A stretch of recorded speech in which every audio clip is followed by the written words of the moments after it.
que vamos a mirar hoy no lo vamos a leer, la historia es un poquito larga, pero en el video pues realmente es una lectura. Ese video van a ver que es una recreación de esta escena y pues van a notar que los personajes no hablan, ellos actúan, pero en el fondo está el narrador leyendo textualmente lo que está en la nueva versión internacional de este texto, que es de Marcos 9, 14 al 29. Así que si tenemos el videito por ahí, lo ponemos y hagan de cuenta que estamos como leyendo la historia, pero viéndola también. Cuando llegaron a donde estaban los otros discípulos, vieron que a su alrededor había mucha gente y que los maestros de la ley discutían con ellos. Tan pronto como la gente vio a Jesús, todos se sorprendieron y corrieron a saludarlo. ¿Qué están discutiendo con ellos?, les preguntó. Maestro, respondió un hombre de entre la multitud, te he traído a mi hijo, pues está poseído por un espíritu que le ha quitado el habla. Cada vez que se apodera de él lo derriba. Echa espumarajos, cruje los dientes y se queda rígido. Les pedí a tus discípulos que expulsaran al espíritu, pero no lo lograron. Ah, generación incrédula, respondió Jesús. ¿Hasta cuándo tendré que estar con ustedes? ¿Hasta cuándo tendré que soportarlos? Tráiganme al muchacho. Así que se lo llevaron. Tan pronto como vio a Jesús, el espíritu sacudió de tal modo al muchacho que éste cayó al suelo y comenzó a revolcarse echando espumarajos. ¿Cuánto tiempo hace que le pasa esto?, le preguntó Jesús al padre. Desde que era niño, contestó. Muchas veces lo ha echado al fuego y al agua para matarlo. Si puedes hacer algo, ten compasión de nosotros y ayúdanos. ¿Cómo que si puedo? Para el que cree, todo es posible. Sí creo, exclamó de inmediato el padre del muchacho. Ayúdame en mi poca fe. Al ver Jesús que se agolpaba mucha gente, reprendió al espíritu maligno. Espíritu sordo y mudo, dijo, te mando que salgas y que jamás vuelvas a entrar en él. El espíritu, dando un alarido y sacudiendo violentamente al muchacho, salió de él. Este quedó como muerto, tanto que muchos decían, ya se murió. Pero Jesús lo tomó de la mano y lo levantó, y el muchacho se puso de pie.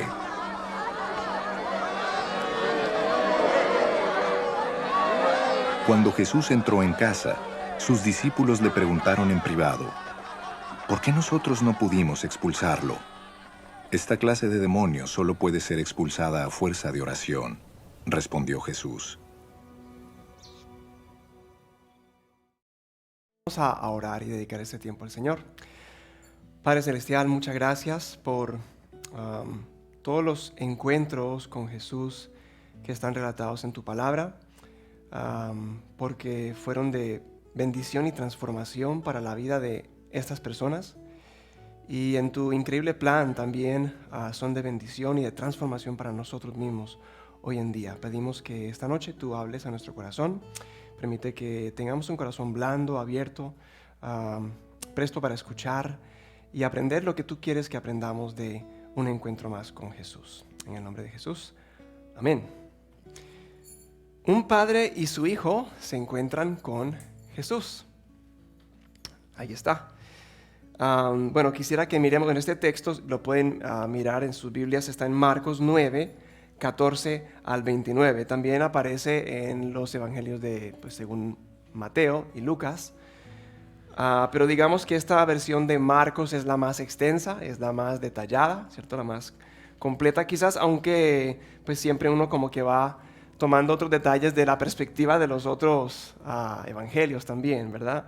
Entonces, bueno, quiero que miremos tres cosas sobre este encuentro. Vamos a mirar el preámbulo, vamos a mirar el problema y vamos a mirar el plan. Las tres P, ¿cierto? El preámbulo de este encuentro, el problema que sale a la luz en este encuentro y también el plan de Dios con este encuentro con Jesús. Entonces el preámbulo es muy sencillo. Si ustedes miran ahí en el texto, unos versículos atrás, leemos acerca de la transfiguración, ¿cierto? La transfiguración de Jesús. Él sube a la montaña con esos tres discípulos más cercanos a él, sube a la montaña y allá es transfigurado bueno, un momento ahí glorioso con el Padre y luego pues baja de la montaña, y algunos han dicho que ese descenso de la montaña es pues como que nos recuerda a Moisés. Moisés cuando subió al monte Sinaí, ¿verdad? Él recibe las tablas de la ley, un momento glorioso ahí con Dios, y baja a la montaña y ¿qué encuentra? Bueno, encuentra un caos, ¿cierto? Un caos de un pueblo, pues digamos, ya en idolatría, ¿cierto? Ahí está pues el pecado en todo su furor, y en cierto sentido pues Jesús también, estando en este momento de transfiguración, dice en Mateo que su rostro resplandeció como el sol. Recuerdan que Moisés bajaba y estaba resplandeciente. Bueno, igual Jesús también, después de estar en la presencia del Padre, también está resplandeciendo. Después de estar en su presencia, baja a la montaña, ¿y con qué se encuentra? Bueno, también otro caos, ¿cierto? Un caos de una discusión que hay por ahí, un caos de confusión y especialmente incredulidad. Incredulidad, ¿sí? Entonces, bueno, hay como esa similitud. Ese es como el preámbulo a esta historia, cuando él baja de la montaña con sus 3 discípulos y se encuentra ya con los demás discípulos, con maestros de la ley y con otra multitud que está allí. Vamos a entrar en el problema entonces, el segundo punto, el problema. Ustedes saben que pues los problemas aquí y también en nuestra vida, hay un problema como en la superficie, ¿cierto? Que es como el problema evidente, un problema que quizás es externo, pero eso arroja luz sobre un problema que está bajo la superficie, que es no tan evidente, y que está pues como suele ser como algo interno, algo en nuestro corazón. En este caso, pues, ¿cuál sería el problema en la superficie? Algo como evidente. Bueno, para el padre, pues es su hijo endemoniado, ¿cierto? Su hijo poseído por este espíritu y él necesita una solución a esto. Para los discípulos, ¿cuál sería ese problema en la superficie? Tal vez este milagro fallido, ¿no? Ellos intentaron, pero pues no funcionó. Entonces ellos quieren como resolver ese problema de por qué no funcionó, qué pasó aquí.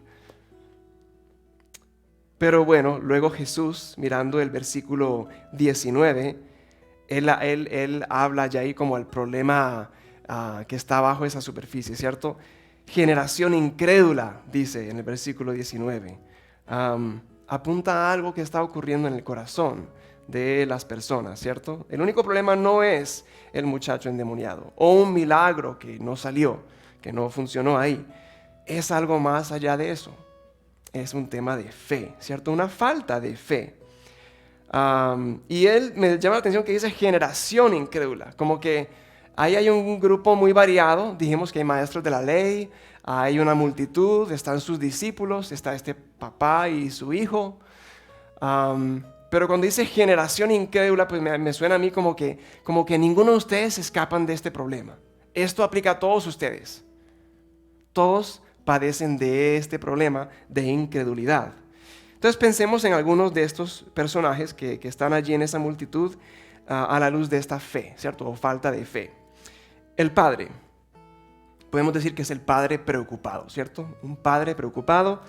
Él tiene fe, porque fue su fe la que impulsó que él llevara a su hijo a Jesús, ¿verdad? Entonces hay fe, pero digamos que esa fe se ha debilitado, quizás a raíz de este, como dijimos, este milagro fallido, ¿cierto? Los discípulos de Jesús no pudieron echar fuera a este demonio, entonces pues quizás su fe ha sido debilitada. En el versículo 22, ¿qué es lo que él dice ahí? Él le dice a Jesús: si puedes hacer algo,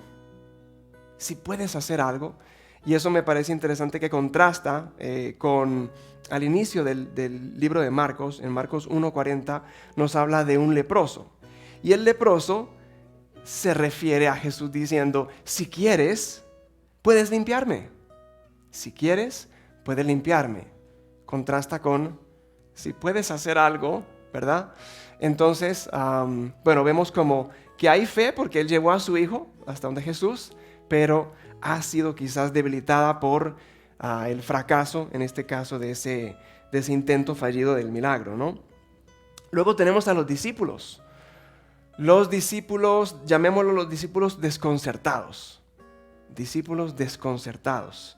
Ellos también tienen fe, pero no voy a decir que su fe ha sido debilitada, sino que ha sido desplazada. El objeto de su fe ha cambiado. Ahorita vamos a mirar un poquito más de eso, pero imaginémonos, ¿cierto? El escenario, ¿cierto? Llega este papá donde Jesús, pero no está el maestro, no está, están los discípulos. No, tranquilo, mijo, que nosotros nos encargamos de esto. Esto ya lo hemos hecho antes, así que en unos minuticos, ¿cierto? Listo este muchacho y fuera el demonio.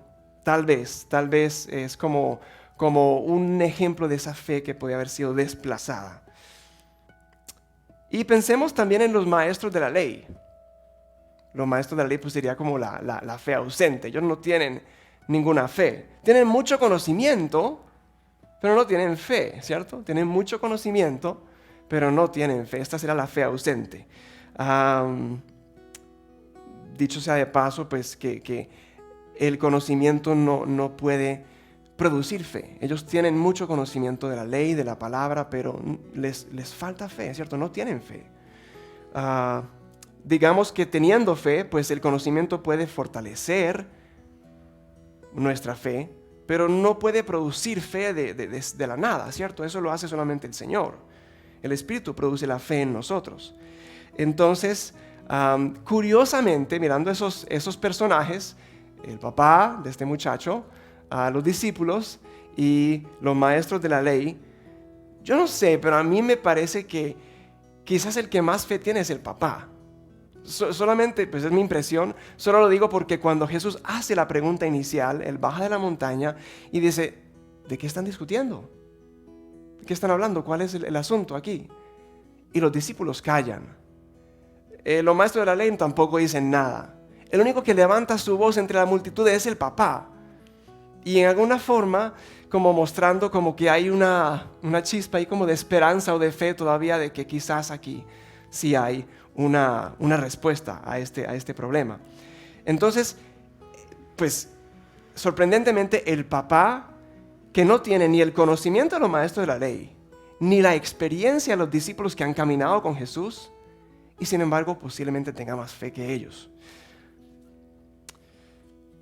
Vamos al tercer punto, que es el plan de Dios. ¿Cuál es el plan de Dios con este encuentro? Más allá de echar fuera un demonio. Porque pues, así como los problemas tienen como quizás capas o niveles, ¿cierto? Algo que es más evidente en la superficie, algo que está como más escondido. También Dios tiene planes que a veces vemos a simple vista y como sabemos por experiencia, a veces hay planes que nosotros no captamos a primera vista o no entendemos, pero estaba allí ese plan de Dios. Entonces aquí pues obviamente su plan sí es liberar a este muchacho, eso es evidente, pero ¿qué planes además de eso tiene él? ¿Qué plan tiene él, por ejemplo, con el papá de este muchacho? A mí me parece interesante en el versículo 21 la pregunta que Jesús le hace al papá. Él dice, ¿cuánto tiempo hace que le pasa esto? ¿Cuánto tiempo hace que le pasa que está tu hijo así? No sé, yo no le encontraba como mucho sentido a la pregunta, como que fuera necesaria esa pregunta, pues no tiene como mucha conexión como con el milagro, no pareciera inicialmente, aunque uno pudiera pensar, bueno, quizás por compasión, él está viendo a este muchacho tirado en el piso, revolcándose ahí, echando espuma por la boca, y se compadece de esta escena, ¿cierto? De este muchacho. ¿Cuánto tiempo lleva así? O sea, ¿cuántos días? ¿Cuántas semanas ha estado él así? Y la respuesta del papá es años, ¿cierto? Años. Lleva años en esta condición y Jesús pues naturalmente se compadece del muchacho y pues del papá también porque está lidiándolo todos los días. No puede ser fácil esa situación. Pero más allá de la compasión de Jesús, quizás esa pregunta también está invitando a este papá a ejercer su fe, ¿cierto? Como que con esa pregunta va a sacar algo más ahí. Listo, tu hijo lleva años así, lleva mucho tiempo así, pero ¿aún crees? A pesar de todo el tiempo que llevas así, ¿todavía mantienes fe? Listo, lo habrás llevado a quién sabe cuántas personas buscando una solución para tu hijo y no se ha dado. Ni siquiera mis discípulos le han podido sanar o echar fuera a este demonio. ¿Pero aún crees? ¿Aún permanece tu fe? Como que saca eso de él, ¿cierto? Y bueno, ahí está la respuesta. Nos muestra que a Jesús no solamente le importa echar fuera a ese demonio, sino que él le importa el corazón del papá. Le importa esta batalla de incredulidad que está en su corazón, y a eso está apuntando. Y ahí en el versículo 22, pues él responde, ¿sí? El papá responde, dice, sí creo, ayúdame en mi poca fe, en esta pues versión internacional, ayúdame en mi poca fe. Y pues hay que admirar esa respuesta honesta, ¿no? Él es muy sincero, tiene fe, pero es poca la fe. Y yo mirando esas palabritas, 4 o 5 palabras, una respuesta muy corta que él da, pero ahí hay una confesión y hay una súplica. Está confesando algo y está suplicando algo. Pues hemos aprendido esto en el devocional en casa también con el acróstico, lo importante que es la confesión en nuestra vida, lo importante que es pues suplicar también. Y aquí él está confesando que no, su fe no es mucha, su fe es poca. Y está suplicando que necesita ayuda y está acudiendo al que es, ¿no? Él es el que puede, el autor de la fe, puede aumentarle su fe, puede darle la fe que a él le falta. Entonces, yo pienso que pudiéramos, como que se nos quede grabado esto de esa confesión y esa súplica al Señor. Él está buscando eso, ¿no? Jesús no hace el milagro hasta que eso sale de él, hasta que él confiesa y pues en dependencia a él suplica, ¿no? Bueno, pensemos también en el plan. Ese es como un poquito el plan de Dios con el papá del muchacho. Pero pensemos en el plan con sus discípulos, porque también Él tiene un plan con ellos, ¿verdad? El versículo 28, bueno, ustedes saben que siempre estaban los dos momentos. El momento con la multitud y el momento aparte con el maestro, ¿cierto? Ya los discípulos en una casa, como dice aquí, o en otro lugar apartado, la multitud se fue. Los maestros de la ley se dispersaron, el papá abrazado con su hijo que no podía hablar ni oír, ahora están conversando y se fueron también. Y en medio de esa cena, los discípulos tienen esa pregunta que arde en su corazón. Y el versículo 28 le dice, ¿por qué nosotros no pudimos expulsarlo? Ese es el problema que ellos tenían, ¿no? La pregunta que tenían ahí. ¿Por qué no pudimos expulsarlo? Y pues es lógica la pregunta porque 3 capítulos atrás en Marcos, capítulo 6, vemos que Cristo efectivamente le había dado autoridad a sus discípulos de echar fuera demonios. Y en ese mismo capítulo ellos también hacen exactamente eso. Entonces ellos podrían decir, a ver, tenemos la autoridad de Dios. Hemos hecho esto antes. ¿Qué falló? ¿Qué falló en este caso? ¿Por qué no salió? ¿Por qué no funcionó? Y bueno, ahí está la respuesta de Jesús, ¿no? Esa es la clave. La respuesta de Jesús en el versículo 29, pues él dice, esta clase de demonios solo puede ser expulsada a fuerza de oración. Esta clase de demonios solo puede ser expulsada a fuerza de oración. A propósito de fuerza de oración, esta mañana arrancamos con fuerza de oración, ¿cierto? Para los que no saben, los miércoles en la mañana, todos los miércoles, desde las 5:30, bajo el liderazgo de nuestro hermano Jairo y con la gente que lo apoya a él, tenemos un espacio llamado fuerza de oración y de ahí toma el nombre, ¿cierto? Toma el nombre ese espacio de clamar unos por otros por necesidades. Pero la respuesta aquí de Jesús, entonces, es que no pudieron expulsarlo. ¿Por qué? Según esta respuesta, porque esta clase de demonios solo puede ser expulsada a fuerza de oración. Entonces, ¿qué quiere decir Jesús aquí? Está diciéndole a sus discípulos que hay diferentes clases de demonios, unas clases que requieren oración y otros que no. Unos salen con mucha oración y ayuno, como dice otra versión también, oración y ayuno, y otros con menos o sin oración y ayuno.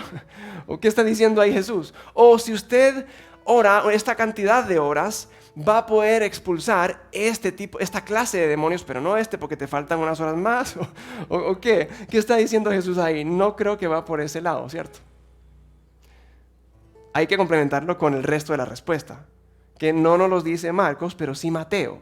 Entonces, como que cada uno registró una parte diferente de la respuesta. Y Mateo 17:20 dice su respuesta a esta misma pregunta: por la poca fe que tienen. ¿Por qué nosotros no pudimos expulsarlo? Por la poca fe que tienen. Muy bien, ahí entonces están dos partes de la misma respuesta a la misma pregunta. Por la poca fe y que solamente es expulsado a fuerza de oración. ¿Cómo reconciliamos estas dos ideas? Porque parecen como dos cosas distintas. Jesús está diciendo básicamente su fe es poca, su oración, su ayuno también es carente, es poco, ¿cierto? Y yo quisiera que en esta parte de oración pensemos por un momento en esta pregunta. ¿Qué indica una vida de oración? Si mi vida es una vida caracterizada por ser una vida de oración, por ejemplo, no solamente que oro 3 veces al día antes de comer, sino que estoy adorando al Señor, ¿cierto? Estoy confesándole pecado a lo largo del día, estoy suplicándole por alguna necesidad o intercediendo por alguna persona. Una vida de oración, ¿eso qué indica? Indica dependencia, ¿cierto? Que estoy dependiendo de Él, que necesito hablar con Él, que necesito expresarle algo y también en algún momento pues escuchar una respuesta, y hay una dependencia mía de Él. Lo contrario, una vida de la cual no hace parte la oración o muy poquito, entonces indicaría mi independencia de Dios, ¿cierto? Yo vivo más bien independiente de Dios, no es tan necesario.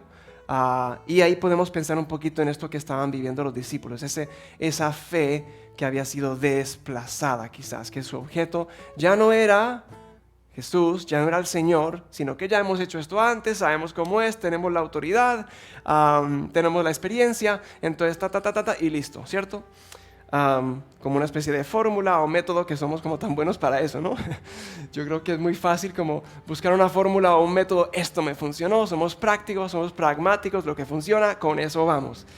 Entonces pues ellos, discípulos también como nosotros en ese sentido, permitimos que nuestra fe sea desplazada por esas cosas. Ahora, es curioso que ellos tenían la autoridad de Dios, tenían el conocimiento, habían estado observando a Jesús mismo hacer este tipo de milagros y habían experimentado, tenían la experiencia, ellos mismos lo habían hecho también, y no fue suficiente para expulsar este demonio. Autoridad de Dios, conocimiento, experiencia, no fue suficiente. Faltaba la dependencia, faltaba depender del Señor, y ya en alguna manera ya no estaban dependiendo de Él, porque Jesús se lo hace saber, ¿cierto? Y esta es una lección que el padre del muchacho ya había aprendido. Cuando él exclamó eso, ahorita que leímos, creo, pero ayuda mi incredulidad. Él está mostrando que él sabe que no puede, ¿cierto? Que mi fe no es suficiente y dependo de que tú me aumentes la fe, de que tú incrementes esa fe en mí. Yo dependo de ti, Jesús. El papá ya aprendió esta lección. Los discípulos están todavía aprendiéndolo, ¿cierto? Es casi como si, digamos, que la respuesta a esa pregunta que los discípulos estaban haciendo fuera algo así. No pudieron expulsar ese demonio porque tienen poca fe, y tienen poca fe porque no dependen únicamente de mí. Ahora, una cosa es decir que el papá de este muchacho tenía poca fe. Entendible. Pero los discípulos, seguidores de Jesús, que han andado con Él, ¿cierto? Que han estado con Él, ¿tienen poca fe? Eso debe de chocarnos un poco, porque ahí estamos reflejados nosotros, ¿cierto? Los seguidores de Jesús, los discípulos de Jesús, los que estamos siguiéndolo a Él, que lo amamos, y ahí está nuestra incredulidad. Ahí estamos, como dice, pintados, ¿cierto? Ahí está esa mezcla de fe con incredulidad. Los mismos que han estado caminando con Él están caracterizados por esa incredulidad. La Biblia de Estudio Herencia Reformada, encontré esta frase y quiero leérselas porque es muy diciente. Dice: en el creyente hay una lucha entre la fe y la incredulidad. A veces parece que la incredulidad agarra la fe por la garganta para asfixiarla. Pero la fe clama a Cristo pidiendo ayuda, la cual Él dará con seguridad. Bueno, esa es como una imagen casi de lo que hizo el papá, ¿cierto? Él clama por ayuda, ayuda a mi fe. Y ese es el punto donde Jesús también quiere llevar a sus discípulos y quiere pues llevarnos a nosotros también a cuestionar nuestra fe, ¿cierto? Nuestra dependencia de Él. Y pues por ende ahí también el tema de la oración también. En estos días escuchaba, bueno, que tanto oramos, no sé, y pensando como en los espacios de oración que tenemos en la iglesia, si podemos pensar en un porcentaje, yo no sé, no sé números, no sé nada de eso, pero uno pudiera pensar, seguramente es inferior a lo que, muy inferior a lo que debería ser, ¿cierto? Y esa, digamos, es como esa cadena, esa falta de oración indica falta de dependencia, produce falta de fe. Entonces es como lo que están experimentando ahí. Bueno, simplemente quiero terminar con hablar acerca del muchacho, porque este joven pues también tiene una situación, ¿no? Y revela algo también acerca de nuestra realidad como hijos de Dios. Él es la imagen de esa dependencia total. El muchacho no puede hacer nada, no podía hablar, no podía oír, estaba como indefenso, totalmente a la merced de este espíritu que se apoderó de él. Es incapaz de ser liberado por su propia voluntad o por su esfuerzo. Él no puede hacer nada y está como a la merced de este espíritu, pero solo lo puede salvar que venga Jesús, ¿cierto? Y lo rescate a él, que Dios obre en su vida. Esa es la única esperanza que él tiene. Y pues en el versículo 25 están las palabras de Jesús que él pronuncia, ¿cierto? Él dice: espíritu sordo y mudo, te mando que salgas y que jamás vuelvas a entrar en él. Ahí está la orden que Jesús da en su autoridad, en su poder y en su amor y compasión por este muchacho.